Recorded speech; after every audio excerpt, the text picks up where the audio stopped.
کہ واقعہ مشہور بھی ہے نا کہ وہ شوہر و بیوی ایک دفعہ ایک بیمار بچے کو لے کر حرم میں حضرت عباس سے علمدار آئے تھے، بہت مایوس تھے، رات کو حرم بھی بند ہو جاتا ہے،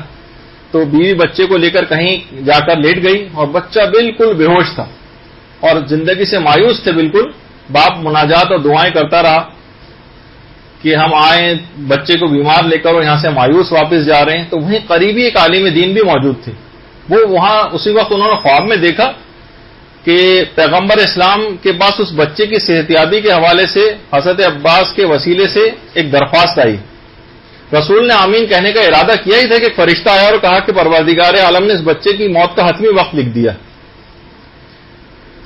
وہ دعا بعد میں پھر حضرت عباس کے وسیلے سے آئی. تو آپ باب الحوائج حضرت عباس، یعنی وہ جو باب ہے وہ وہاں سے مایوس واپس جا رہا تھا، تو انہوں نے خواب میں ان عالم دین نے دیکھا کہ پیغمبر اسلام کے پاس حضرت عباس کی طرف سے پھر درخواست آئی کہ یا تو اس بچے کو صحتیابی عطا کر دیں ورنہ باب الحوائج کا لقب مجھ سے واپس لے لیجیے.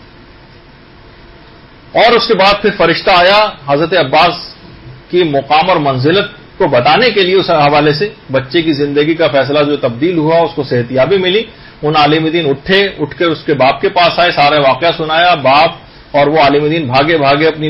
جو ہے وہ شخص اپنی بیوی کے پاس گیا، دیکھا کہ اس کی بیوی بہت خوش بیٹھی ہوئی ہے، بچہ زمین پر بیٹھ کے کھیل رہا ہے جو اس سے پہلے بے ہوش ہوا تھا اور مکمل صحتیاب ہو چکا تھا.